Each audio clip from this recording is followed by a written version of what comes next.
kenapa kita harus ibadah gitu? Kenapa kita harus ibadah kepada Allah? Yang saya jawab karena apa?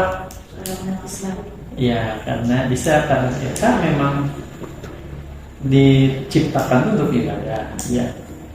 Tapi kenapa harus kepada Allah ibadahnya? Apakah boleh ibadah kepada yang lain? Tentu itu pertanyaan-pertanyaan yang kadang ditanyakan oleh orang-orang umum, ya. Kenapa sih kita harus menyembah Allah misalnya gitu? Kenapa kita harus serius ibadah? Apa hasilnya buat kita? Gitu. Manfaatnya apa buat kita? Nah, kalau udah mengerti tentang akidah atau akidah rububiyah misalnya, akidah rububiyah tentang penciptaan manusia, gitu. Tentang kecintaan kita kepada Allah, tentang ma'rifatullah, ya ada ya materi di maka kita nanti akan betul-betul memahami penting kita ibadah kepada Allah itu karena kebutuhan kita itu. Mungkin antum semuanya belum merasakan banget gitu butuhnya ibadah ini. Nanti kalau antum semua sudah semakin mendalami gitu, pelan-pelan mendalami, merenungi, kemudian menemukan kendala-kendala dalam perjalanan kehidupan misalnya, itu ternyata kita tuh butuh sama Allah itu. Kemarin sempat diskusi sama teman-teman orang yang tidak meyakini keimanan kepada Allah, itu gimana ya hidupnya bisa bahagia gitu. Maksudnya ketika ada bertengkar dengan teman, dia akan kembali kemana coba? Orang makan, lalu misalnya menuju bertengkar ya, pertengkarannya itu kita udah tahu bahwa itu sunatullah misalnya ya. Terus kalau kita saling memaafkan dapat pahala. Coba kalau orang yang gak berpikir ke situ, kebahagiaannya di mana?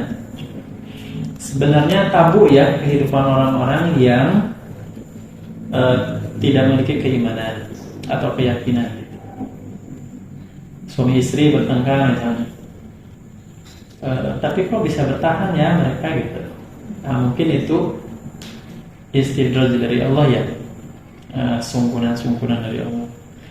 Nah, kita yang diberi kesempatan untuk kumpul dengan orang-orang, mudah-mudahan orang-orang baik ya, yang ada di sekeliling kita,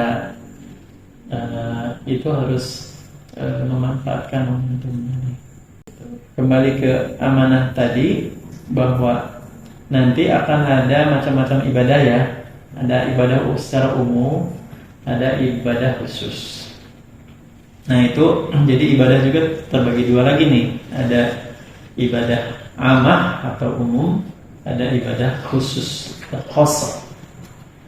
Ibadah umum itu tidak ditentukan ininya, contohnya. Jadi semua aktivitas itu ibadah umum. Semua aktivitas seorang muslim yang baik, aktivitas yang baik bagi seorang muslim itu adalah ibadah.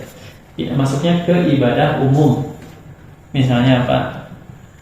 Misalnya merawat kucing, misalnya menyayangi hewan, itu ibadah umum secara umum. Terus menyayangi anak kecil, hormat kepada orang tua, terus berbicara baik, itu ibadah secara umum bagi seorang muslim. Pokoknya kebaikan semua yang positif bagi seorang muslim itu ibadah. Itu maksudnya ibadah umum. Kalau ibadah khusus itu ibadah-ibadah yang sudah ditetapkan dalam penjelasan-penjelasan hadis atau Al-Quran. Misalnya yang rukun Islam ya, contoh misalnya haji, itu khusus itu langsung kepada Allah Subhanahu wa Ta'ala. Ya, haji, zakat, puasa yang rukun Islam misalnya gitu. Kemudian wudu yang kayak gitu, Nah, itu khusus sholat. Nah, jadi mana dulu yang akan kita bahas nih? Sebenarnya tidak terlalu detail dulu ya, kita umum aja dulu. Umum. Bahwa yang perlu dipahami pertama adalah kita harus meyakini bahwa setiap aktivitas kita itu bernilai ibadah di hadapan Allah gitu. Jadi nggak ada yang sia-sia. Tidak ada yang sia-sia. Jadi aktivitas seorang muslim itu tidak ada yang sia-sia. Jadi ibadatnya sana sholat tungkul. Nah, kalau di lembur-lemburnya di kampung, kebanyakan berpikir bahwa ibadah itu cuman sholat, ngaji, dulu ya, sholat, ngaji, terus lagi naik haji, kemarinnya lagi rame, sekarang udah pulang. Yang kayak gitu doang. Sementara aktivitas hariannya tidak dianggap ibadah, maka rugi. Kita harus meyakini bahwa semua aktivitas kita itu adalah ibadah, yang mungkin dari aktivitas kecil yang menurut kita itu sederhana banget, itu adalah jalan kita untuk masuk surga. Teruslah melakukan hal yang baik, gitu ya, semampu kita.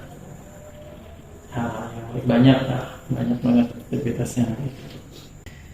Nah, begitu, karena kita sudah bukan diberi amanah oleh Allah ya, dibebani sesuatu, diberi amanah, karena kita sudah balik dan kita terlahir dari ayah ibu yang muslim.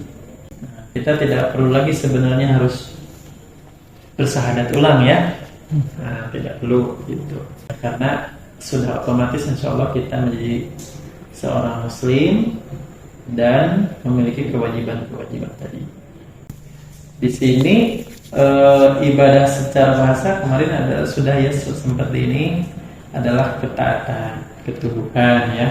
Itu udah otomatis kepada Allah Subhanahu wa taala. Yang namanya taat itu sebenarnya bukan hanya kepada Allah ya. Nanti misalnya muamalah, ini masalah muamalah itu taat misalnya kepada pimpinan. Itu hubungannya dengan fikih muamalah. Kalau fikih ibadah langsung kepada Allah ya, langsung kepada Allah. Kalau ibadah kepada Allah, ketaatan kepada Allah, kemudian ketundukan dan pengabdian. Yang namanya tunduk dan mengabdi udah otomatis kayak raja dan prajurit gitu ya. Kita harus mengikuti apa yang Allah perintahkan. Seperti kisahnya Ali bin Abi Thalib. Ali bin Abi Thalib itu dalam sejarah itu tidak pernah menolak sekalipun perintah Rasulullah. Misalnya kata Rasulullah, kamu harus menggantikan posisi saya berbaring ya perjalanan waktu hijrah ya. Nggak pernah nolak. Kemudian banyak perintah-perintah Rasulullah yang sama sekali tidak ada satu sejarah pun yang Ali itu menolak perintah Rasul. Nah, itu adalah bentuk ketaatan kepada pemimpinnya karena Allah, bukan karena takut ya, bukan karena berani sebenarnya, tapi karena tahu bahwa itu tuh adalah syariat gitu. Ketaatan itu. Maka kalau kita bisa menjalankan apa-apa perintah Allah itu, maka kita insya Allah di sini sudah sangat baik dalam ibadah berarti. Cuma memang butuh proses jadi malas kayak itu pasti ada ya sunatullahnya.